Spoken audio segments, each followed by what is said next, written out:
Hey everyone, welcome back to Accountancy Easy Learn.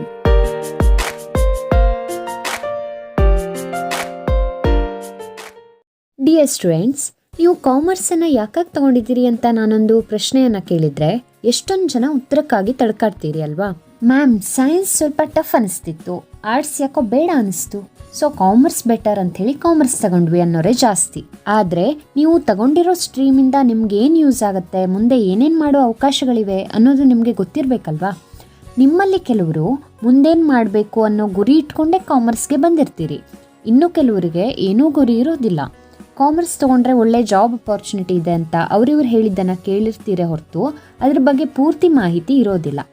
ಮತ್ತು ಕೆಲವರಿಗೆ ಒಂದು ಡಿಗ್ರಿ ಬೇಕಾಗಿರುತ್ತೆ, ಸೊ ಕಾಮರ್ಸ್ ತೊಗೊಂಡಿರ್ತೀರಿ. ಇನ್ನು ಕೆಲವರಿಗೆ ಏನಾದರೂ ಸಾಧಿಸಬೇಕು ಅನ್ನೋ ಆಸೆ ಏನೋ ಇರುತ್ತೆ, ಆದರೆ ಸರಿಯಾದ ಮಾಹಿತಿ ಹಂಚಿಕೊಳ್ಳೋರು ಸಿಗದೇನೆ ಸುಮ್ಮನೆ ಒಂದು ಕೋರ್ಸನ್ನು ಆಯ್ಕೆ ಮಾಡ್ಕೊಳ್ತೀರಿ ಅಲ್ವಾ. ಆದರೆ ನಿಮ್ಮ ಮುಂದಿನ ಜೀವನವನ್ನು ಲೀಡ್ ಮಾಡೋರು ನೀವೇ ಆಗಿರೋದ್ರಿಂದ ಇವತ್ತಿನಿಂದಾನೇ ನಿಮಗೆ ಮುಂದೆ ಇರುವಂಥ ಅವಕಾಶಗಳ ಕುರಿತಾಗಿ ತಿಳಿದುಕೊಳ್ಬೇಕು ಮತ್ತು ನಿಮಗೆ ಇಂಟ್ರೆಸ್ಟ್ ಇರೋವಂಥ ದಾರಿಯಲ್ಲಿ ಮುಂದೆ ಹೋಗಬೇಕು. ನೀವು ಕಾಮರ್ಸ್ ತೊಗೊಂಡಿದ್ದೀರಿ ಅಂತ ಮುಂದೆ ಕಂಪ್ನಿಲೇ ಕೆಲಸ ಮಾಡಬೇಕು ಅನ್ನೋವಂಥ ಮನಸ್ಥಿತಿ ಖಂಡಿತ ಬೇಡ.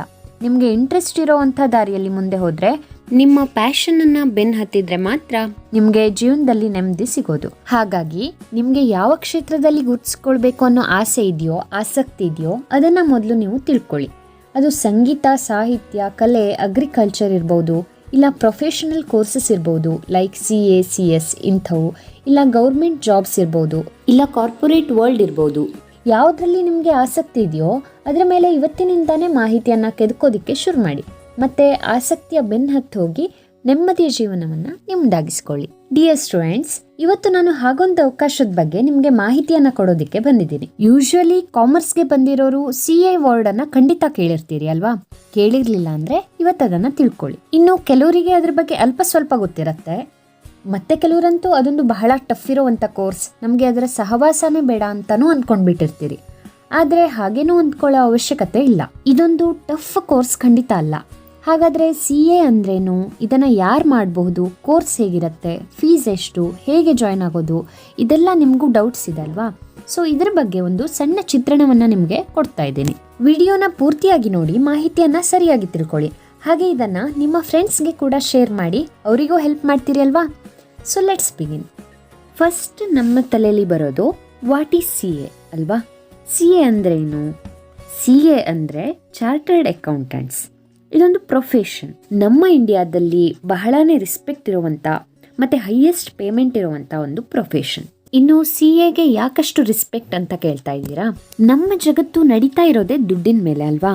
ಹಾಗೆ ಎಲ್ಲ ಬಿಸ್ನೆಸ್ ಆರ್ಗನೈಸೇಷನ್ಗೆ ಕೂಡ ಮನಿ ಬೇಕೇ ಬೇಕು ಅಂದಮೇಲೆ ಅದನ್ನು ಮ್ಯಾನೇಜ್ ಮಾಡೋಕ್ಕೆ ಕೂಡ ಜನರು ಬೇಕಾಗತ್ತಲ್ವಾ. ಈ ಫೈನಾನ್ಸ್ ಅನ್ನೋ ಒಂದು ವರ್ಡ್ ಬಂದ ತಕ್ಷಣ ಮೊದಲು ನೆನಪಾಗುವಂಥದ್ದೇ CA. ಚಾರ್ಟರ್ಡ್ ಅಕೌಂಟೆನ್ಸಿ ಕೋರ್ಸಲ್ಲಿ ಈ ಫೈನಾನ್ಸ್ ಮ್ಯಾನೇಜ್ಮೆಂಟಿನ ಬೇರೆ ಬೇರೆ ಸೆಕ್ಷನ್ಗಳನ್ನು ಇನ್ಡೆಪ್ತ್ ಆಗಿ ಹೇಳಿರ್ತಾರೆ. ಹಾಗಾಗಿ CA ಸರ್ಟಿಫಿಕೇಟ್ ಇರೋರಿಗೆ ಎಲ್ಲ ಕಡೆ ಬಹಳಷ್ಟು ವ್ಯಾಲ್ಯೂ ಇದೆ. ಹಾಗಾಗಿ ಇದೊಂದು ಸೆಕ್ಯೂರ್ಡ್ ಮತ್ತು ಹೈಲಿ ಪೇಯ್ಡ್ ಕರಿಯರ್ ಆಪ್ಷನ್ ಅಂತ ಹೇಳ್ಬೋದು. CA ಆಗೋದು ಅಷ್ಟೊಂದು ಈಸಿ ಏನಲ್ಲ, ಹಾಗೆ ಕಷ್ಟ ಕೂಡ ಅಲ್ಲ. ನಿಮಗೆ ಅಕೌಂಟ್ಸ್, ಟ್ಯಾಕ್ಸೇಷನಲ್ಲಿ ಇಂಟ್ರೆಸ್ಟ್ ಇದೆ ಅಂದರೆ ಖಂಡಿತ ಈ ಕೋರ್ಸನ್ನು ನೀವು ಸಹ ತಗೋಬೋದು. ಬಟ್ ಹಾರ್ಡ್ ವರ್ಕ್ ಖಂಡಿತ ಬೇಕು. ಆ್ಯಂಡ್ ಒಂದ್ಸಲ ಹಾರ್ಡ್ ವರ್ಕ್ ಮಾಡಿ CA ಪಾಸ್ ಮಾಡ್ಕೊಂಡ್ಬಿಟ್ರೆ ಮುಗಿದು ಹೋಗಲ್ಲ. ಇದು ಫೈನಾನ್ಸ್ ರಿಲೇಟೆಡ್ ವರ್ಕ್ ಆಗಿರೋದ್ರಿಂದ ರಾಷ್ಟ್ರೀಯ, ಅಂತಾರಾಷ್ಟ್ರೀಯ ಹಣಕಾಸಿನ ವ್ಯವಹಾರದ ಪ್ರತಿಯೊಂದು ಮಾಹಿತಿಯ ಬಗ್ಗೆ ಅವರು ಅಪ್ಡೇಟ್ ಇರಬೇಕಾಗತ್ತೆ. ಆದರೆ ಪ್ರಯತ್ನ ಪಟ್ಟು ಒಂದ್ಸಲ CA ಕ್ಲಿಯರ್ ಮಾಡಿದ್ರಿ ಅಂದರೆ ಬಹಳಷ್ಟು ಅಪಾರ್ಚುನಿಟೀಸ್ ಖಂಡಿತ ಇದೆ. ಹಾಗಿದ್ರೆ CA ಏನು ವರ್ಕ್ ಮಾಡ್ತಾರೆ? ಚಾರ್ಟರ್ಡ್ ಅಕೌಂಟೆಂಟ್ಸ್ ಕೆಲಸ ಅಂದರೆ ಫೈನಾನ್ಸನ್ನು ಮ್ಯಾನೇಜ್ ಮಾಡೋದು, ಫೈನಾನ್ಷಿಯಲ್ ಅಡ್ವೈಸ್ ಕೊಡೋದು, ಅಕೌಂಟ್ಸನ್ನು ಮೇಂಟೈನ್ ಮಾಡೋದು, ಬಜೆಟಿಂಗ್ ಪ್ರಿಪೇರ್ ಮಾಡೋದು, ಆಡಿಟಿಂಗ್ ಮಾಡೋದು ಅಂದರೆ ಬುಕ್ಸ್ ಆಫ್ ಅಕೌಂಟ್ಸನ್ನು ಚೆಕ್ ಮಾಡೋದು, ಟ್ಯಾಕ್ಸ್ ಅಡ್ವೈಸ್ ಕೊಡೋದು, ಇದೆಲ್ಲ ಇರುತ್ತೆ. CA ಸರ್ಟಿಫಿಕೇಟ್ ಇರೋರು ಕನ್ಸಲ್ಟೇಷನ್ ಸರ್ವಿಸ್ ಕೊಡ್ಬೋದು, ಅಂದರೆ ಪ್ರೈವೇಟ್ ಆಗಿ ಪ್ರಾಕ್ಟೀಸ್ ಮಾಡ್ಬೋದು, ಇಲ್ಲ ಯಾವುದೇ ಕಂಪ್ನೀಸಲ್ಲಿ ಕೂಡ ಫೈನಾನ್ಷಿಯಲ್ ಅಡ್ವೈಸರಿ ಆಗಿ ವರ್ಕ್ ಮಾಡ್ಬೋದು. ಹಾಗಿದ್ರೆ ಈ ಕೋರ್ಸ್ಗೆ ಜಾಯಿನ್ ಆಗೋದು ಹೇಗೆ ನೋಡೋಣ ಬನ್ನಿ. ಇದನ್ನ ಸ್ಟಾರ್ಟ್ ಮಾಡೋದಕ್ಕೂ ಮೊದಲು ನಿಮಗೆ CA ಎಕ್ಸಾಮನ್ನು ಕಂಡಕ್ಟ್ ಮಾಡೋರು ಯಾರು ಅನ್ನೋದು ಗೊತ್ತಿರಬೇಕು. ಇದನ್ನು ಇಂಡಿಯಾದಲ್ಲಿ ICAI ಕಂಡಕ್ಟ್ ಮಾಡುತ್ತೆ, ಅಂದರೆ institute of chartered accountants of India. ICAI ಪೋರ್ಟಲ್ಗೆ ಅಥವಾ ವೆಬ್ಸೈಟ್ಗೆ ಹೋದರೆ ಕೂಡ ನಿಮಗೆ ಈ ಕೋರ್ಸಿನ ಕುರಿತ ಡೀಟೇಲ್ಡ್ ಇನ್ಫಾರ್ಮೇಷನ್ ಸಿಗುತ್ತೆ. ಸಿ ಎಗೆ ನೀವು 2 ಥರದಲ್ಲಿ ಎಂಟ್ರಿ ಆಗ್ಬೋದು. ಒಂದು 10th ಮುಗಿಸಿ ಜಾಯಿನ್ ಆಗೋದು, ಇನ್ನೊಂದು ಡೈರೆಕ್ಟ್ ಎಂಟ್ರಿ ಅಂದರೆ ಆಫ್ಟರ್ ಡಿಗ್ರಿ. ನಾವಿವತ್ತು ಆಫ್ಟರ್ 10th ಹೇಗೆ ಜಾಯಿನ್ ಆಗೋದು ಅನ್ನೋದನ್ನು ಡೀಟೇಲ್ ಆಗಿ ತಿಳ್ಕೊಳ್ಳೋಣ. ನೀವು ಆಫ್ಟರ್ 10th ಜಾಯಿನ್ ಆಗ್ತೀರಿ ಅಂದರೆ 3 ಲೆವೆಲಲ್ಲಿ ಎಕ್ಸಾಮ್ಸನ್ನು ಬರಿಬೇಕಾಗತ್ತೆ. ಮೊದಲಿಗೆ ಸಿ ಎ ಫೌಂಡೇಶನ್ ಕೋರ್ಸ್, ಅದು ಪಾಸ್ ಆದ ನಂತರ ಸಿ ಎ ಇಂಟರ್ಮೀಡಿಯೇಟ್ ಕೋರ್ಸ್, ಮತ್ತು ಅದು ಪಾಸ್ ಆದ ನಂತರ ಸಿ ಎ ಫೈನಲ್ ಕೋರ್ಸ್. ಈ ಕೋರ್ಸನ್ನು ತಗೊಳ್ಳೋದಕ್ಕೆ ಸ್ಟೆಪ್ ಬೈ ಸ್ಟೆಪ್ ಪ್ರೊಸೀಜರನ್ನು ನೋಡ್ತಾ ಹೋಗೋಣ. ಮೊದಲಿಗೆ ನೀವು ICAI ಪೋರ್ಟಲ್ಗೆ ಹೋಗಿ ಫೌಂಡೇಶನ್ ಕೋರ್ಸ್ಗೆ ಬೋರ್ಡ್ ಆಫ್ ಸ್ಟಡೀಸ್ ಅಂಡರಲ್ಲಿ ರಿಜಿಸ್ಟ್ರೇಷನ್ ಮಾಡಿಸ್ಬೇಕಾಗತ್ತೆ. ಇದನ್ನು ನೀವು 10th ಎಕ್ಸಾಮ್ ಪಾಸ್ ಆದ ನಂತರ ಯಾವಾಗ ಬೇಕಿದ್ರೂ ಮಾಡಬಹುದು. ಕೋರ್ಸ್ಗೆ ರಿಜಿಸ್ಟ್ರೇಷನ್ ಮಾಡಿದ ನಂತರ SRO ನಂಬರ್ ಸಿಗತ್ತೆ. It is very important. ನಿಮ್ಮ CA ಕೋರ್ಸ್ ಮುಗಿಯೋ ತನಕ ಕೂಡ ಈ ID ನಂಬರ್ ನಿಮಗೆ ಬೇಕಾಗತ್ತೆ. ಕೋರ್ಸ್ಗೆ ರಿಜಿಸ್ಟ್ರೇಷನ್ ಆದ ನಂತರ ಫೌಂಡೇಶನ್ ಕೋರ್ಸಿನ ಬುಕ್ಸನ್ನು ಆರ್ಡರ್ ಮಾಡಬೇಕಾಗತ್ತೆ. SRO ನಂಬರ್ ಬಂದಮೇಲೆ ಯಾವಾಗ ಬೇಕಿದ್ರೂ ನೀವು ಬುಕ್ಸನ್ನು ಆರ್ಡರ್ ಮಾಡ್ಬೋದು. ಇದಕ್ಕೆ ನೀವು ICAI ಪೋರ್ಟಲ್ಗೆ ಹೋಗಿ ಆರ್ಡರ್ ಮಾಡಬೇಕಾಗತ್ತೆ. ರಿಜಿಸ್ಟರ್ ಆಗಿರುವಂಥ ಸ್ಟೂಡೆಂಟ್ಸಿಗೆ ಈ ಬುಕ್ಸ್ 1 ಟೈಮ್ ಫ್ರೀ ಸಿಗತ್ತೆ. ಇನ್ನು ನೆಕ್ಸ್ಟ್ ಅಂದರೆ ಪ್ರತಿ ವರ್ಷದಲ್ಲಿ 2 ಸಲ CA ಎಕ್ಸಾಮ್ಗಳು ನಡೆಯುತ್ತವೆ.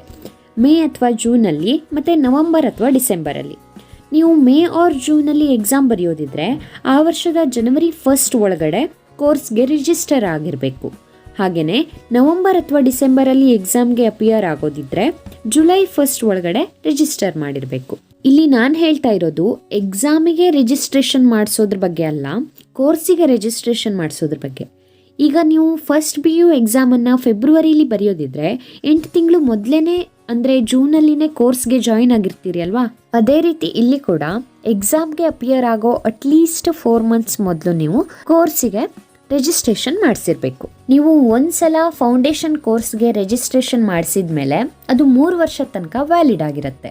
ಅಲ್ಲಿಯವರೆಗೂ ಕೂಡ ಎಕ್ಸಾಮ್ಸನ್ನು ಅಟೆಂಪ್ಟ್ ಮಾಡಬಹುದು. ಫೌಂಡೇಶನ್ ಕೋರ್ಸಿಗೆ ನೀವು 10th ಮುಗಿದ ತಕ್ಷಣ ಯಾವಾಗ ಬೇಕಿದ್ರೂ ಜಾಯಿನ್ ಆಗಬಹುದು.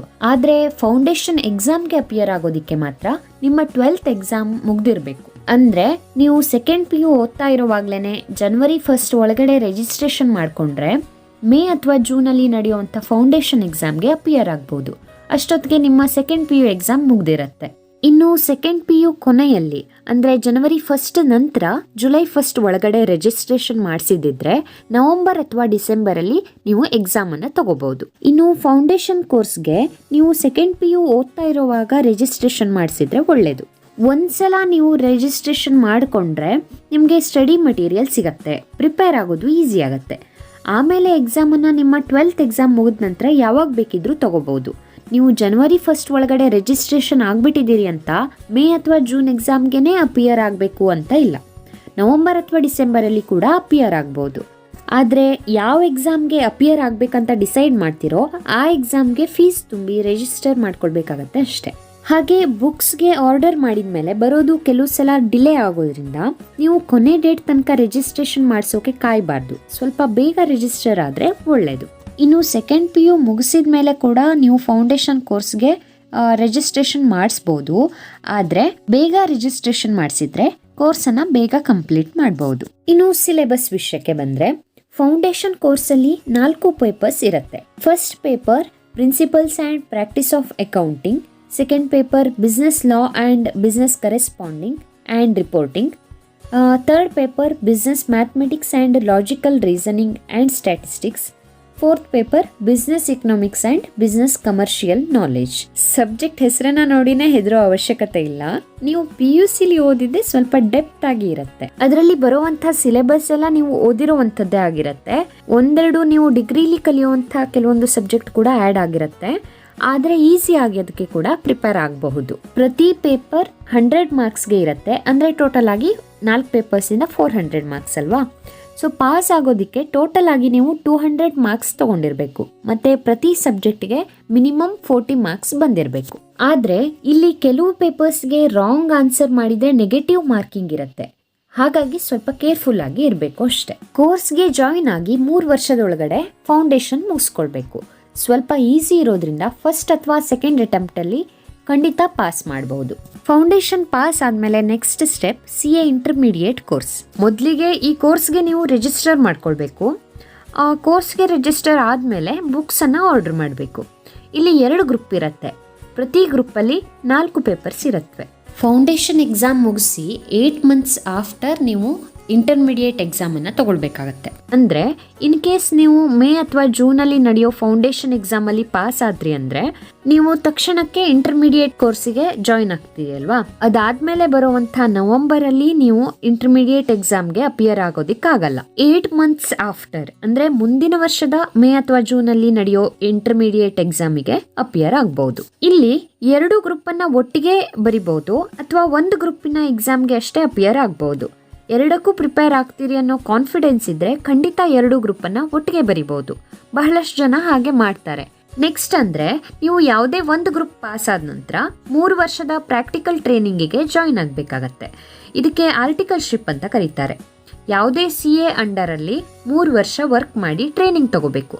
ನೀವು ಹೀಗೆ ಮಾಡ್ತಾನೆ ಇನ್ನೊಂದು ಗ್ರೂಪನ್ನು ಕೂಡ ಕ್ಲಿಯರ್ ಮಾಡ್ಕೊಳ್ಬಹುದು. ಹಾಗೇನೆ ಯಾವುದೇ ಒಂದು ಗ್ರೂಪ್ ಪಾಸ್ ಆದ ನಂತರ ಮತ್ತೆ ಆರ್ಟಿಕಲ್ಶಿಪ್ಗೆ ಜಾಯಿನ್ ಆಗೋದಕ್ಕೂ ಮೊದಲು ಓರಿಯೆಂಟೇಷನ್ ಹಾಗೆ ICI-TSS ಅನ್ನುವಂಥ ಒಂದು ಇಂಟಿಗ್ರೇಟೆಡ್ ಕೋರ್ಸನ್ನು ತಗೊಳ್ಬೇಕಾಗತ್ತೆ.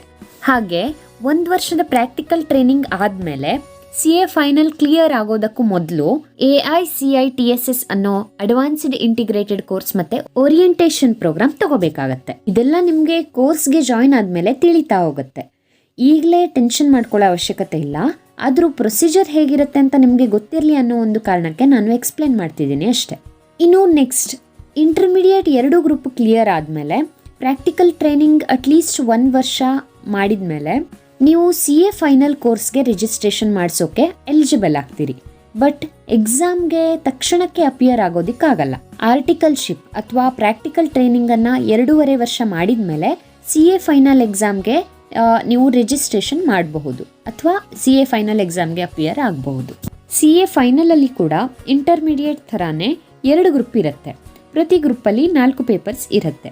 ಇಲ್ಲಿ ಎಲ್ಲ ಸಬ್ಜೆಕ್ಟ್ ಕೂಡ ಇನ್ ಡೆಪ್ತ್ ಆಗಿ ಸ್ಟಡಿ ಮಾಡಬೇಕಾಗತ್ತೆ. ನೀವು ಒಂದೊಂದಾಗಿ ಬರೆದು 2 ಗ್ರೂಪ್ ಕ್ಲಿಯರ್ ಮಾಡಬಹುದು, ಇಲ್ಲ 2 ಗ್ರೂಪನ್ನು ಮುಂದೆ ಸಲಕ್ಕೆ ಕೂಡ ಬರಿಬಹುದು. ಹೀಗೆ CA ಫೈನಲಿನ 2 ಗ್ರೂಪ್ ಕ್ಲಿಯರ್ ಆದ ನಂತರ ನಿಮಗೆ CA ಸರ್ಟಿಫಿಕೇಟ್ ಸಿಗತ್ತೆ. ಮತ್ತೆ ನಿಮಗೆ ICAI-ಅಲ್ಲಿ CA ಮೆಂಬರ್ಶಿಪ್ ಸಿಗತ್ತೆ.